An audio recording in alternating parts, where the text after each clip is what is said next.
Hi, today I want to present a WorkMatch app that connects job seekers with hiring managers for better job matches and job satisfaction.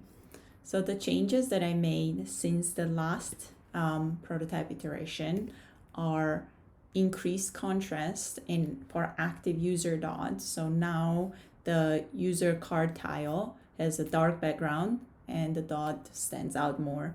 I also increased the size of the dot and added just a subtle drop shadow to really get a popping out effect. So the really cool interaction in this prototype that I had a lot of fun with is definitely the favorites tab conditional logic. So here, what I do is I'm displaying no favorites yet message only when the favorites tab count equals to 0. So the moment I select one or more than one user profiles, then I don't see the empty state message here anymore. I see this profiles selected. I can deselect these profiles on my favorites tab, or I can deselect them on the suggested tab. And now we see that the number went back to 0. So when I go to my favorites tab, I can see no favorites yet message again, which is just super cool. It took me a bit to get it just right, but now it's working well and I'm super excited about it. Additional micro interactions improvements here are before I had a suggested active state and then I had inactive state. I improved the inactive state to make this bubble just a little bit more subtle to kind of fade into the background slightly more. And then I also added the hover state that is visually different from the selected state by this underline being just a bit more subtle. Another micro improvement in interactions that I worked on is on the favorite star. So right now I see the hover effect on inactive star, and then I also added a hover effect to the selected star. So now looking into the chat experience, here we see the AI generated icebreaker. I can go and regenerate for different icebreakers. Then user can select the message, edit it, and send it to the chat. So then here we see the little typing animation.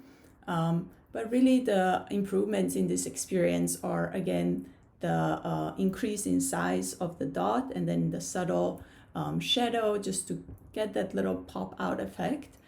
And then also additional user information. So before we only had the name, now there's the company name and location.